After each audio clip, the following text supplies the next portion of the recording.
नमस्कार, स्वागत है आपका और आप देख रहे हैं अपने YouTube channel remake it path mutual transfer latest news. जी हाँ, इससे संबंधित ये वीडियो है और इस वीडियो में हम बात करने जा रहे हैं HTHM जो भी हाल ही में बहाल होकर विद्यालय में पदस्थापित हुए, TRE 3 जो भी अभी हाल ही में बहाल होकर पदस्थापित हुए और सक्षमता 2 यानी सक्षमता परीक्षा 2 को पास करके काउंसलिंग करके अपने विद्यालयों में वो कार्य कर रहे हैं जहां वो पूर्व में कार्यरत थे।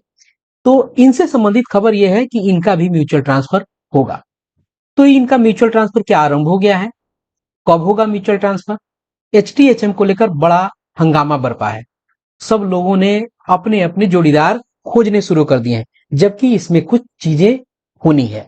अभी उनके म्यूचुअल ट्रांसफर होने में कुछ बाधाएं हैं, तो कब होगा, इन सब बातों की जानकारी और क्या ये पूरी चीजें हकीकत है या फसाना है, इन सब चीजों की इस वीडियो के माध्यम से हम आप तक जानकारी पहुंचाने जा रहे हैं।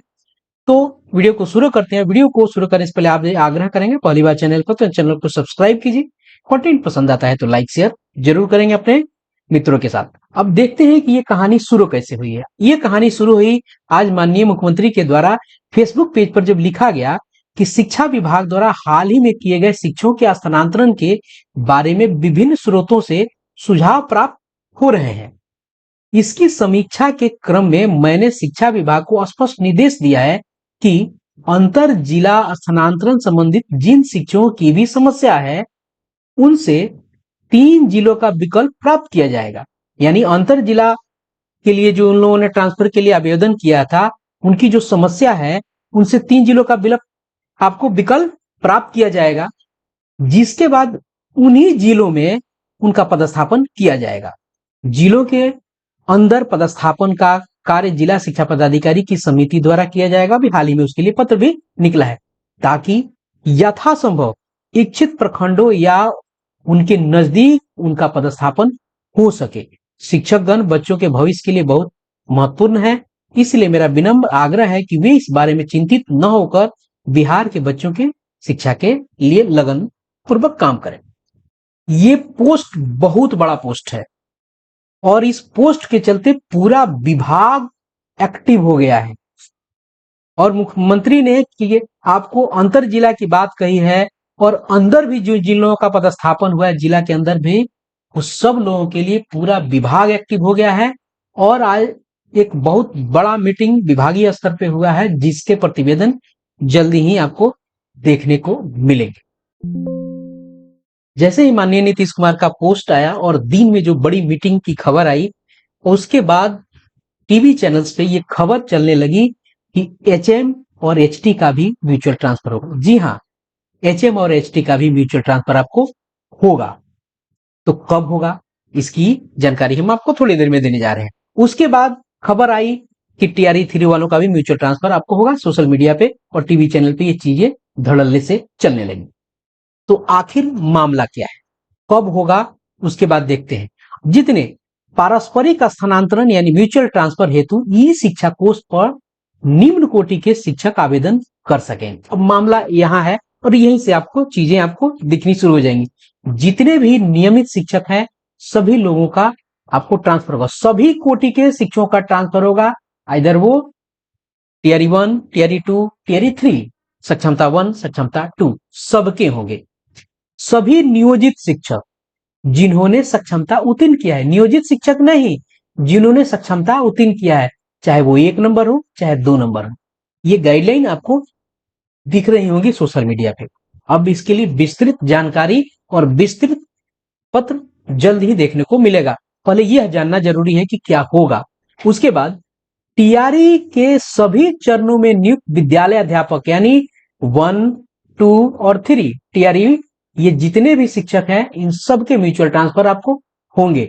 और बड़ी बात यह भी निकल के आ रही है, क्योंकि आपको म्यूचुअल ट्रांसफर के लिए पोर्टल ओपन हो गया है और वो उन्हीं लोगों के लिए ओपन हुआ है जो लोग आपको पहले अप्लाई से वंचित रह गए थे, जिसमें आपको सक्षमता 1 वाला सक्षमता 1 से ही जाएगा, TRE 1 वाला TRE 1 से ही जाएगा और आपको 2 से नहीं जाएगा। जी हाँ, ध्यान रखिएगा, 2 वाला 2 से नहीं, 1 वाला 1 से ही जाएगा।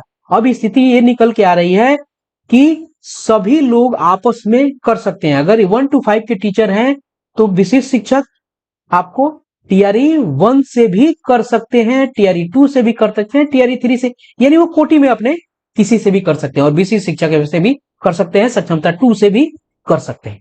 क्लियर है? ये आपको चीजें हो गई। उसके बाद खबर ये निकल के आई है कि प्रधानाध्यापक एवं प्रधान शिक्षक जिनकी तकनीकी नियुक्ति कर ली गई है और जिनका शिक्षक आईडी ई शिक्षा कोष पोर्टल पर अंकित हो गया है। अब देखिए, टीआरई 3 वालों का आपको शिक्षक आईडी ई शिक्षा कोष पर इशू हो गया है, लेकिन न एचएम का हुआ है न एचटी का हुआ है। अब इन लोगों की टेक्निकल ज्वाइनिंग हुई है, तो इनकी टेक्निकल ज्वाइनिंग लगभग सब जिलों में समाप्त हो गई है, तो टेक्निकल ज्वाइनिंग से नहीं होगा।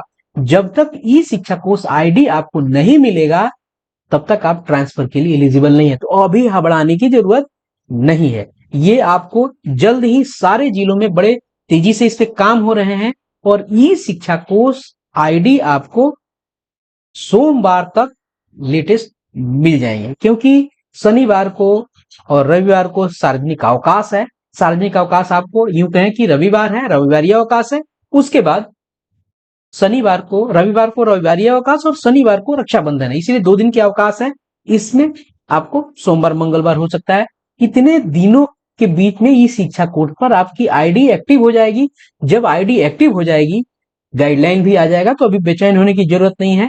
आपको नेक्स्ट वीक से ही अप्लाई के लिए ऑप्शन मिलेंगे एचटी और एचएम के लिए। उसके बाद है, यहाँ कहा गया है कि अंतर जिला पारस्परिक स्थानांतरण के आवेदन करने से पूर्व यह सुनिश्चित हो लेंगे कि उन्हें पूर्व पदस्थापित जिला में आपको एचआरएमएस से अद्यतन वेतन प्राप्त हो गया है, अन्यथा उनकी एचआरएमएस पर प्रांत शिफ्टिंग में समस्या होगी। यहाँ कहा गया है कि मान लीजिए एक जिले से दूसरे जिले में जा रहे हैं, तो जब तक उनका वेतन अपडेट नहीं हुआ है, मान लीजिए को अभी ज्वाइन किए और चले गए, दूसरे जिले में पहुंच गए, तो अगर एचआरएमएस से अपडेट नहीं हुआ है, वेतन नहीं प्राप्त हुआ है, तो समस्या होगी, शिफ्टिंग में उनकी समस्या होगी। ये एक गाइडलाइन है।